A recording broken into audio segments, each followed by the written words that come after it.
गायत्री महामंत्र एक बार मेरे साथ दोहराओ। ओम भूर्भुवः स्वः तत्सवितुर्वरेण्यं भर्गो देवस्य धीमहि धियो यो नः प्रचोदयात्।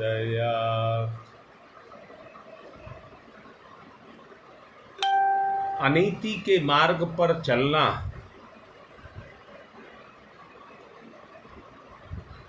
वो इसलिए सुखकर लगता है कि हमारे स्वभाव में उस तरह का दुर्गुण समाया रहता है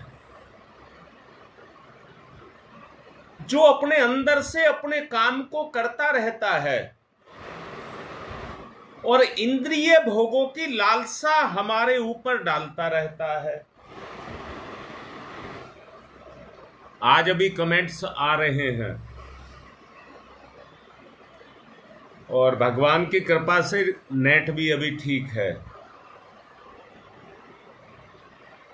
साधना का जो उद्देश्य है वो नेट कर गया काम। किस तरह से कड़ी लगाम हम अपने ऊपर लगाएं, किस तरह से हम अपनी वृत्तियों के ऊपर कड़ी लगाम लगाएं। वीर और योद्धा उसी को कहते हैं। पूर्णतया श्रेय का अधिकारी वो बनेगा जो अपने भविष्य को ध्यान में रख करके कर्म को करेगा। वही तपस्वी होगा। ध्यान देना, यहां तक कि यात्रा करते करते मैंने कुछ बातें आपको कही हैं जिनको मैं आपको दोबारा से स्पष्ट करना चाहता हूं।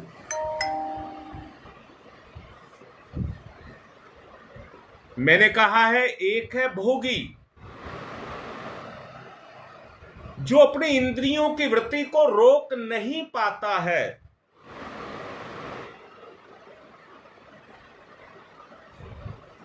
तो उसका जो तपोबल है, जो उसकी तपस्या है, वो अधूरी है। परंतु जो उससे लड़ रहा है, जो वीर है, वो तपस्या में निरत है, वो तपस्वी है। वो ये कहता है कि मैं अपनी इंद्रियों को बस में नहीं कर सका परंतु प्रयासरत हूं।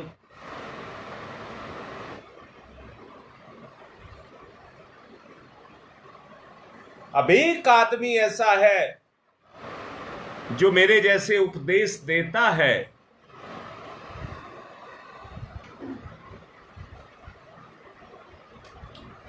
समाज को सन्मार्ग में चलाने के लिए,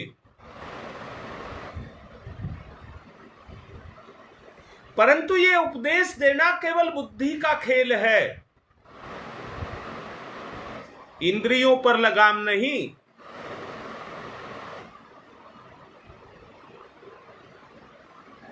परंतु जिसके अंदर तपोबल पैदा हो गया और परहित पैदा हो गया, जिसके अंदर तपोबल पैदा हो गया और परहित पैदा हो गया, वो भिक्षुक की श्रेणी में चला जाता है।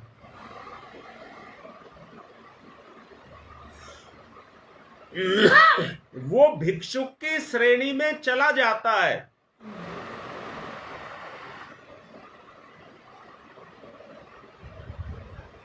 और वो काम करता है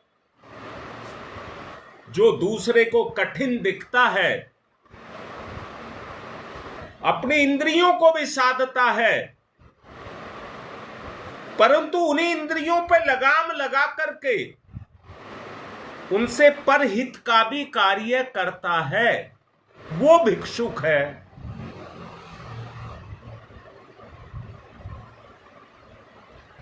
जो इस साहस को दिखाएगा वो धीर वीर महापुरुष कहलाने का अधिकारी बनेगा।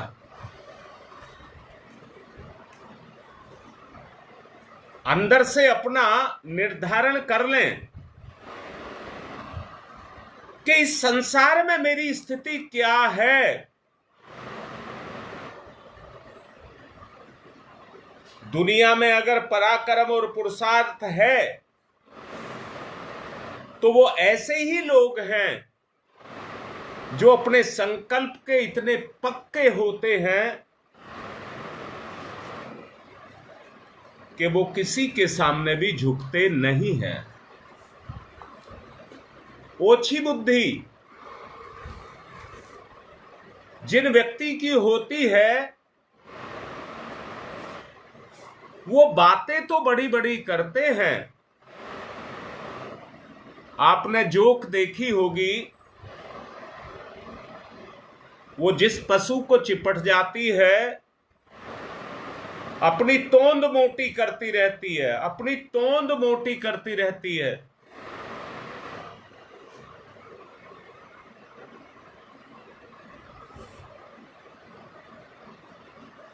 बड़े ही लगाव के साथ वो उसके खून को पीती रहती है। जो दूसरों का जितना हित करेगा वो उतनी ही दूरदर्शिता को प्राप्त हो जाएगा और उस दूरदर्शिता के कारण उसका विवेक जागृत हो जाएगा। बोलो, इतनी बात समझ आ रही है? और जो विवेक को जागृत करने की साधना में लगेगा, भीख मांगने वाले को भिक्षुक नहीं कहते हैं, अपने अहंकार को गलाने वाले को भिक्षुक कहते हैं।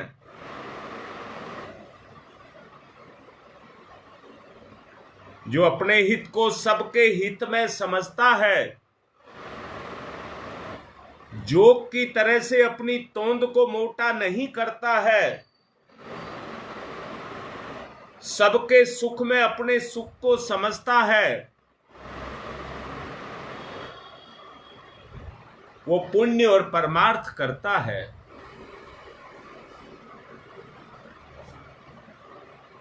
अमर पुत्र दुनिया का बनता है, अपने जीवन के प्राण का कण कण समाज की भलाई के लिए लगाता है। जीवन की सार्थकता इसी में है। जीवन की सार्थकता इसी में है।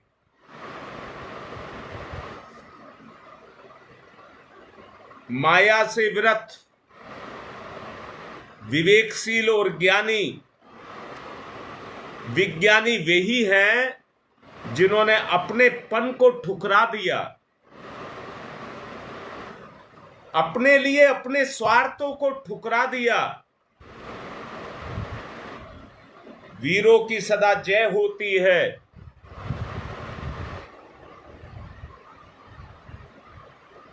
और अंत में वीर गति को प्राप्त होकर के वो अमर हो जाते हैं।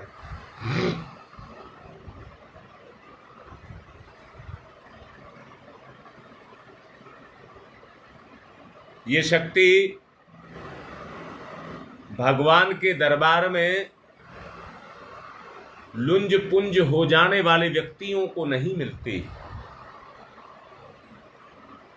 भगवान के दरबार में जो अपने आप को लुंज पुंज कर ले, ये उसको नहीं मिलती।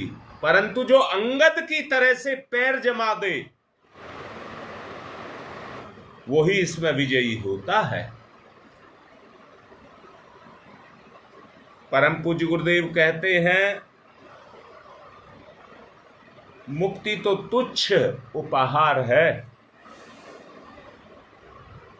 आवश्यकता उस संकल्प बल की है जिसके आधार पर इसको प्राप्त किया जा सकता है।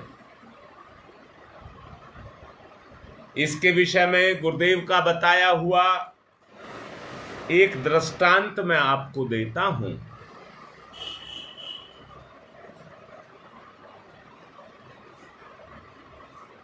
बनारस के राजा अपने वेश को बदल करके और अपने पुरोहित को साथ में लेकर के नगर भ्रमण के लिए निकले। उद्देश्य था कहीं कोई जनता को, व्यक्ति को, समाज को कोई पीड़ा तो नहीं है। उस पीड़ा को जानने के लिए वो वेश बदल करके समाज में गए।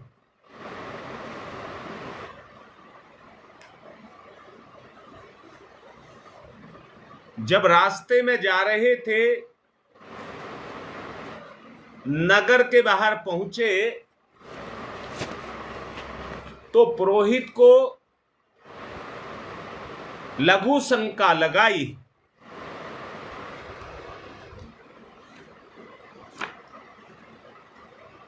वो राजा से दूर जाकर के कोर्ट में लघु शंका के लिए चले गए और राजा उनका इंतजार करने के लिए एक पेड़ के नीचे बैठ करके आराम करने लगे।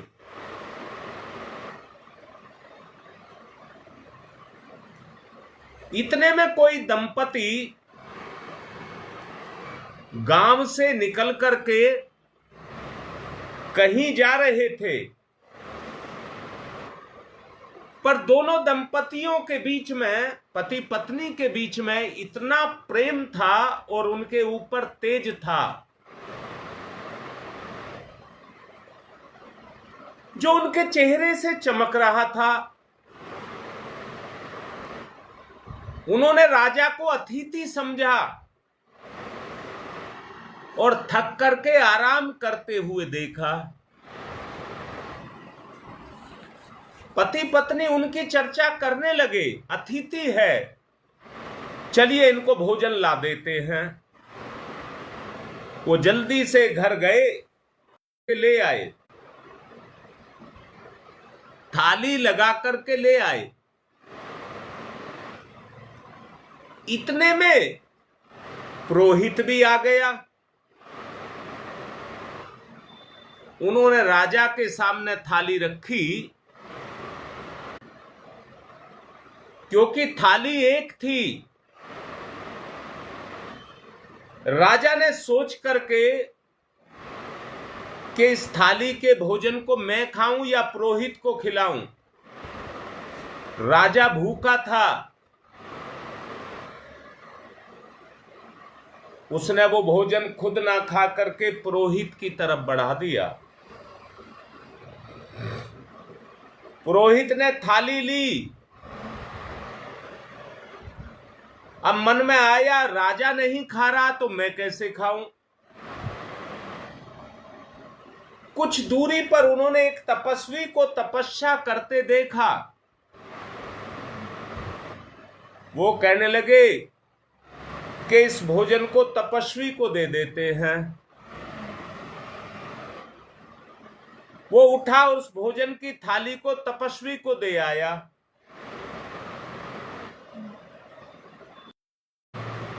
कि मेरे से ज्यादा इस भोजन की आवश्यकता किसको है। इतने में सामने से एक आता हुआ भिक्षुक देखते हैं। उन्होंने वो भोजन भिक्षुक को दे दिया और भिक्षुक ने उस भोजन को खा लिया।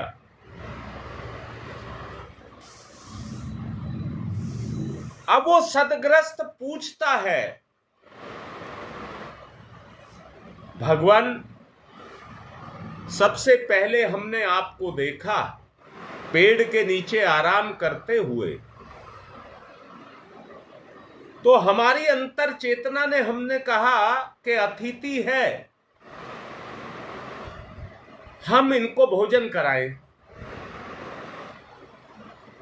और आपके लिए हम भोजन लाएं। आपने भोजन नहीं लिया, उसका परित्याग करके आपने पुरोहित को दे दिया, परंतु भोजन पुरोहित ने भी नहीं किया। उसने वो भोजन तपस्वी को दे दिया, परंतु भोजन तपस्वी ने भी नहीं किया, उसने भिक्षुक को दे दिया। इसका क्या कारण है? सब ध्यान से सुनना। राजा कहता है, जो साधारण वेश में था, उसने कहा मैं मात्र एक सदग्रस्त हूं, मेरा जीवन उतना कीमती नहीं है जितना पुरोहित का है।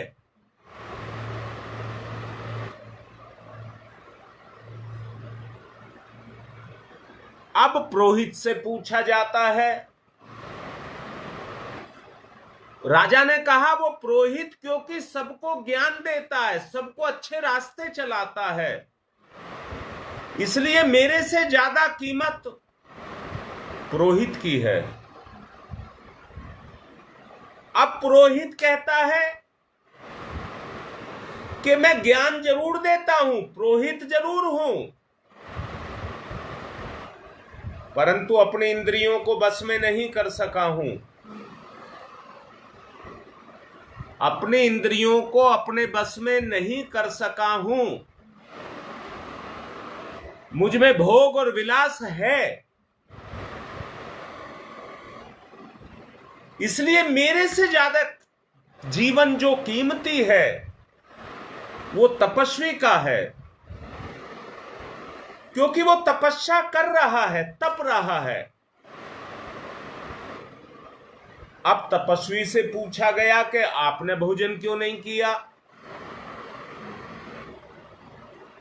तपस्वी कहता है मैं तप के द्वारा अपनी इंद्रियों को बस में कर रहा हूं, अभी उनमें प्रलोभन है। अगर मैं भोजन कर लेता तो मेरा जितना त्याग था वो खत्म हो जाता। मेरा जितना त्याग था वो खत्म हो जाता। यहां पर एक बात कहूंगा, संकल्प तभी तक काम करता है जब तक आपकी श्रद्धा उस पर बनी रहती है, और श्रद्धा गई तो संकल्प भी गया। तपस्वी की तपस्या में श्रद्धा थी, वो त्याग के जीवन को जी रहा था। उसने कहा मुझे अपना संकल्प नहीं तोड़ना था इंद्रिय भोग का, इसलिए मैंने उचित समझा इसको भिक्षुक को दे दिया जाए। और उसने भोजन भिक्षुक को दे दिया, और भिक्षुक ने उस भोजन को खा लिया। अब भिक्षुक से पूछा गया कि तुमने भोजन क्यों खा लिया? भिक्षुक कहता है मैं अपनी इंद्रियों को कंट्रोल कर चुका हूं, मैंने भोजन को स्वाद के रूप में नहीं खाया है, मैंने सुख नहीं लिया है भोजन का, मैंने केवल पेट को भरा है। मैं दर दर भीख मांगता हूं, पर भीख मांग करके अपने अहंकार को गलाता हूं। बात ठीक से समझ आई? मैं दर दर भीख मांग करके अपनी इंद्रियों को तो बस में कर चुका हूं। अब मैं दर दर भीख मांग करके, ये भीख मैं पेट भरने के लिए नहीं, अहंकार मिटाने के लिए करता हूं।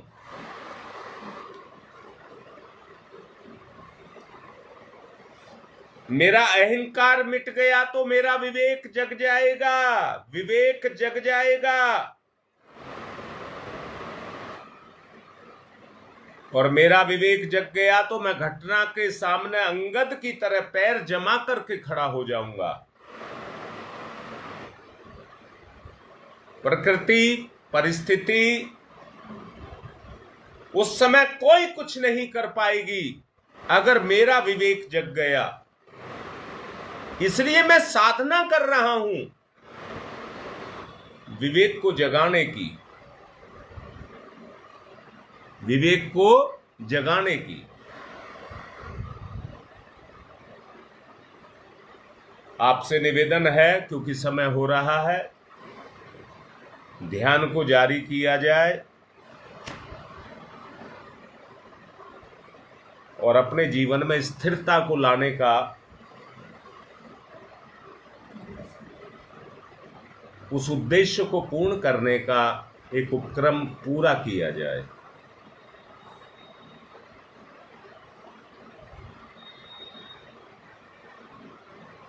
दोबारा से कह रहा हूं, भगवान के यहां भी वीरों की पूजा होती है, भगोड़ों की नहीं। जो अपनी जिम्मेदारियों पर डटे रहते हैं और एक से एक मुसीबतों को देखते हैं,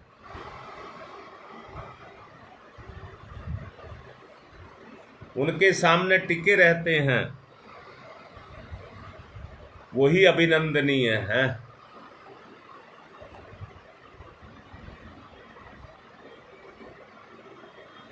ऐसे व्यक्ति अपनी जिंदगी में मुक्ति शब्द को भी नहीं लाते हैं। मुक्ति उनके लिए तुच्छ उपहार है।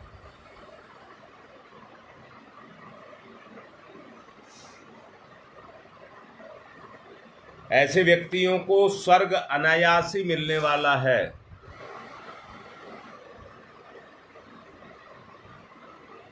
वो मछली की तरह से कांटे में लगे हुए आटे को देख लेते हैं, कांटे में लगे हुए आटे को देख लेते हैं। मछली ना देख पाने के कारण कांटे में फंस जाती है और अपनी जान दे बैठती है। विवेक जागृत हो जाए, विवेक जागृत हो जाए,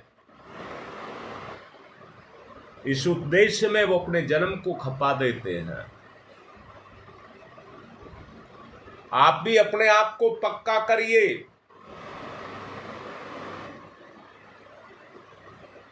राजा ने अपने आप को छुपा करके रखा, एक सदग्रस्त बताया।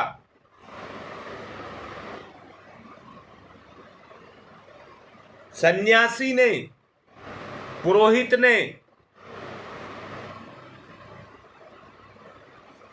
अपने ज्ञान को छुपा करके रखा और अपने आप को भोगी बताया। वो कहता है, जोक भी अपने पेट की तोंद को बढ़ाती है। तो विद्वान पुरुष भी कुछ ऐसा कर देते हैं, उस विद्वत्ता के आधार पर धन इकट्ठा कर लेते हैं।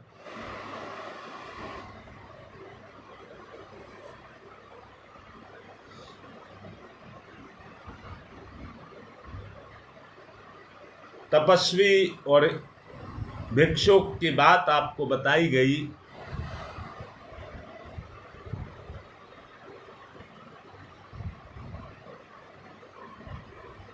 चिड़िया को बखेरे हुए दाने दिखते हैं पर बिछाया हुआ जाल नहीं दिखता।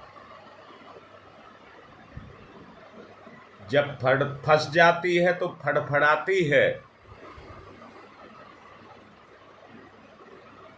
इतनी ताकत नहीं होती।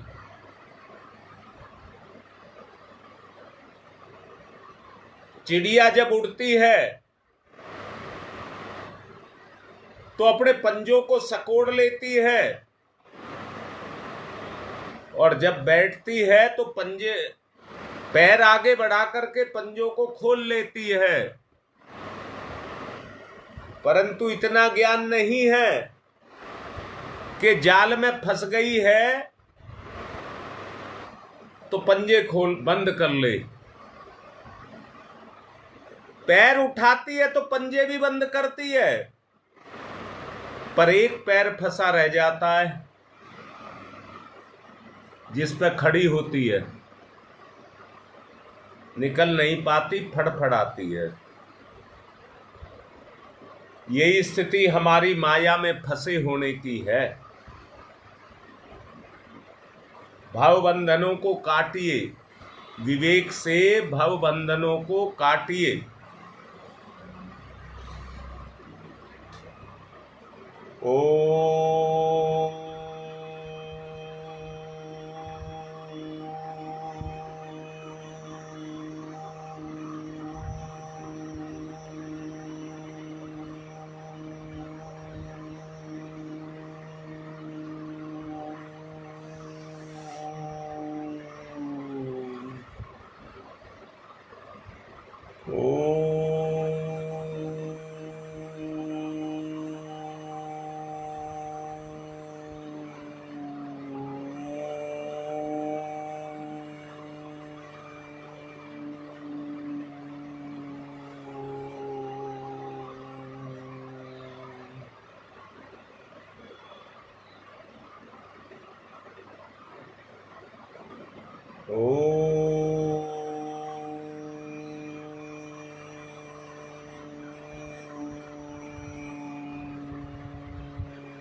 ओम भूर्भुवः स्वः।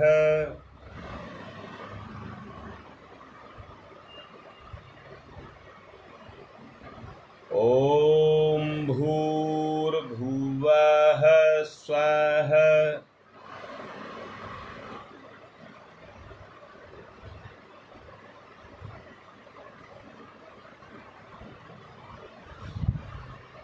तस्य वितुर्वरेण्यम्। भवबंधन काटने का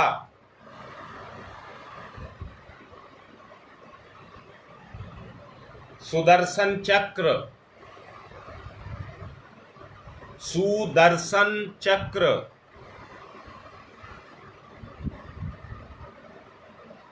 तस्य वितुर्वरेण्यम्।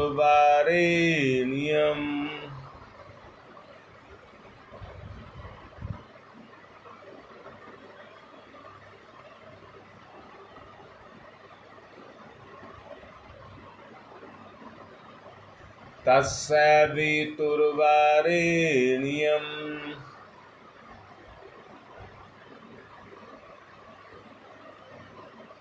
याद रखना,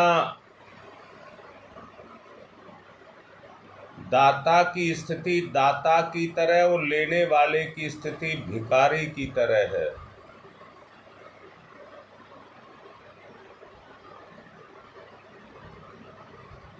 अंदर से महसूस करिए,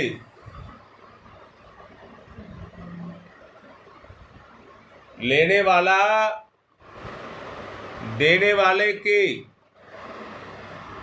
भाव को समझे।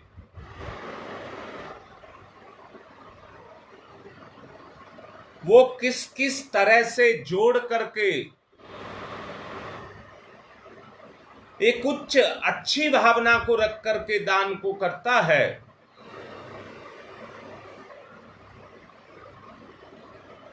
किस किस तरह की अच्छी उच्च स्थिति की प्रेममयी भावना को रख करके यहां कीमत दान की नहीं है, भावना की है।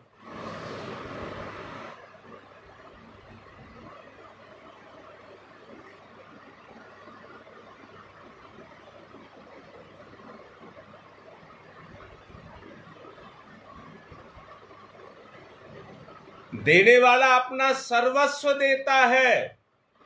अगर उसका मूल्यांकन पैसे से करते हैं, दान का मूल्यांकन पैसे से करते हैं, तो वहां भावना नहीं होती।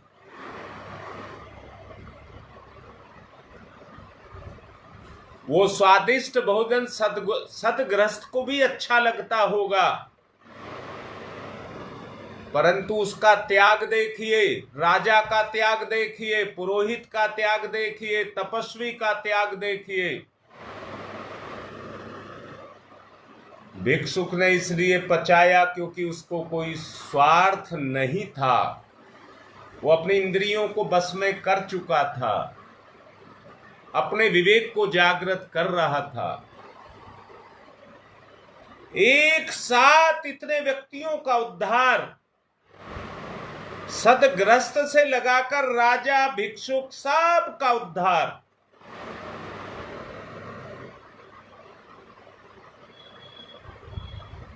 व्यवहारिक जीवन ऐसा। देने वाला जब देने पर आता है तो अपना सर्वस्व देता है, सर्वस्व।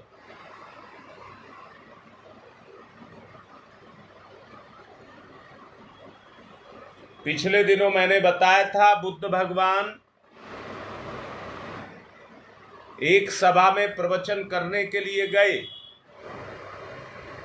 उनके प्रवचन को सुनकर के बड़े बड़े सेठ और सेठानियां, सेठ अपनी जेबें खाली कर रहे और सेठानियां अपने सोने के हार उनके चरणों में चढ़ा रहे थे। इतने प्रभावित हुए। एक महिला खाया हुआ आम लेकर के आई, झूठा खाया हुआ। बुद्ध भगवान पल्ला फैला करके खड़े हो करके उस भिक्षा को लिया।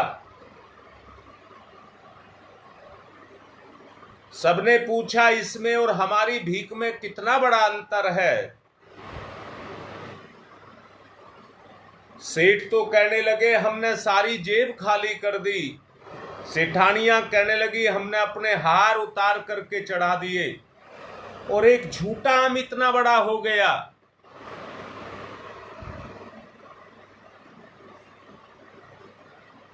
उस महिला के पास उस आम के अलावा उसके घर में कुछ था नहीं। उसने उस आम के माध्यम से अपनी भूख को मार करके, जिसको वो खा रही थी, जाकर के बुद्ध भगवान की झोली में डाल दिया। वो सेठ, उनके घरों में बहुत पीछे उनके बहुत कुछ था। बुद्ध भगवान ने उसको उतनी अहमियत नहीं दी जितनी झूठे आम को दी।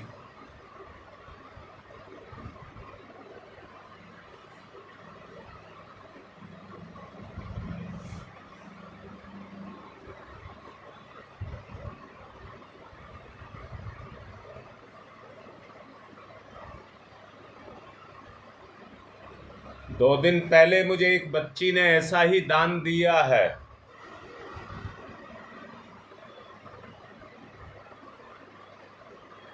मैं सबसे कहूंगा, अपने विवेक को जागृत करें, अपनी तोंद को ना बढ़ाएं।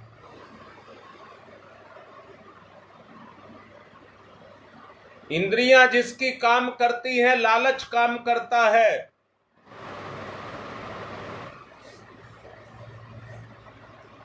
लेने वाला देने वाला नरक में जाते हैं, मुक्ति नहीं मिलती। भावना ऊंची होती है, भावना।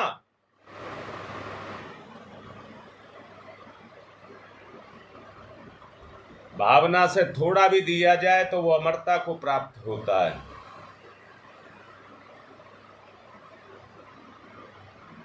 ओम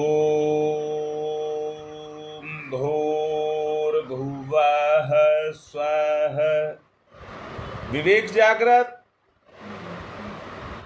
तस्य वितुर्वरेण्यम्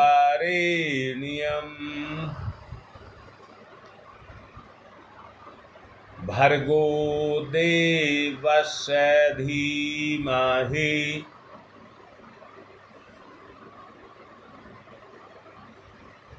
धियो यो नः प्रचोदयात्।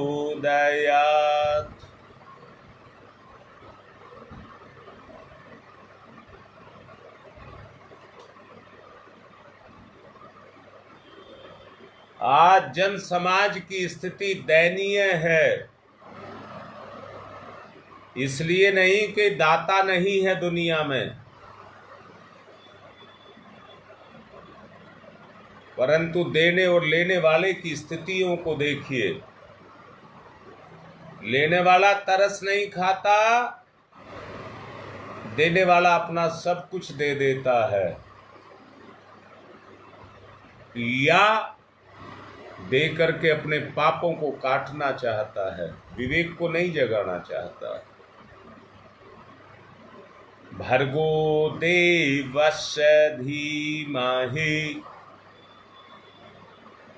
धियो यो नः प्रचोदयात्।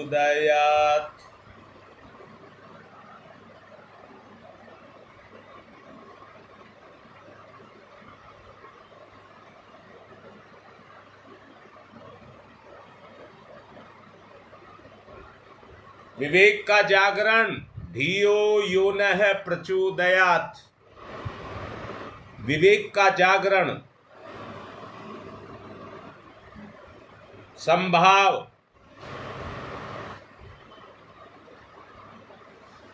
संभाव विभूतियों का जागरण।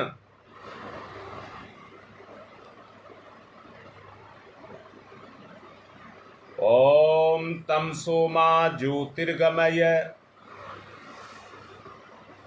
तमसो मा ज्योतिर्गमय।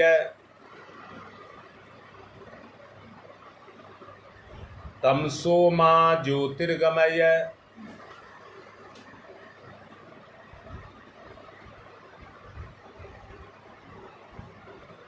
असतो मा सद्गमय।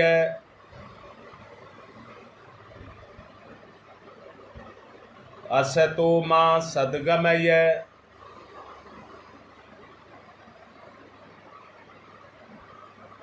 असतो मा सद्गमय।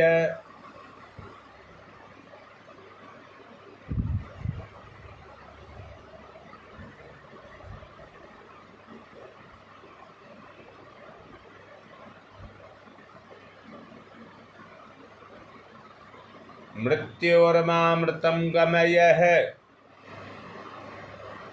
मृत्योर्मामृतं गमयः। विवेक का जागरण। मृत्योर्मामृतं गमयः। तोंद ना बढ़ाएं, तोंद ना बढ़ाएं, विरक्ति का भाव। अस्तो मा सद्गमय। तमसो मा ज्योतिर्गमय।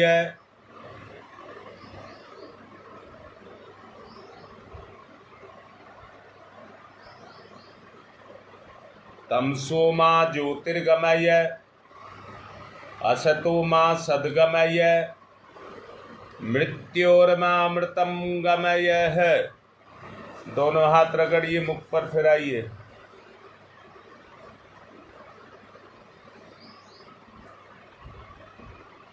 उस बुराई को उतारिए, विवेक का जागरण करिए।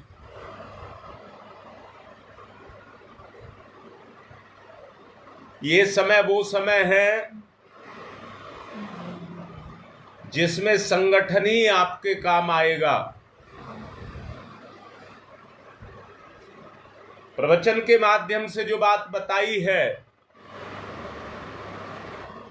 हमारे अंदर वो समर्पण आने लग जाए, स्वार्थ का छूट जाए। इसी बात को कल फिर आगे समझाऊंगा। मेरा ये उद्देश्य है, मैं ये चाहता हूं कि हम सब एक हो जाएं। हर एक की अपनी अपनी विशेषता है जो आज के सब दुखों का निवारण कर सकेगी।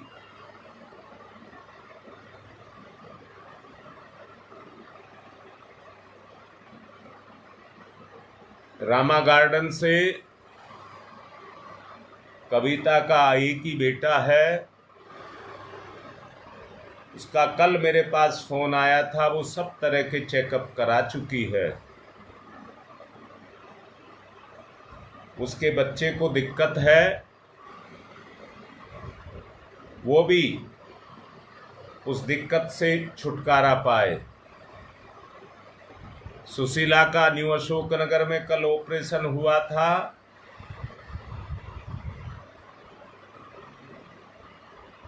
बहुत अच्छा ऑपरेशन हुआ जैसा मुझे बताया है। कहा था रात तक होश में आएगी, वो थोड़ी देर बाद ही होश में भी आ गई थी।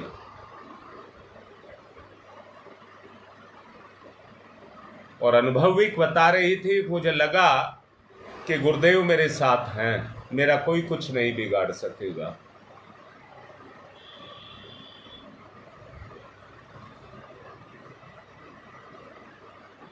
इसलिए आप लोगों से प्रार्थना कर रहा हूं, आपके लिए बहुत आसान है। उनकी मुसीबत है, उसको दूर करना। आज की बात को यहीं पर पूर्ण कर रहा हूं।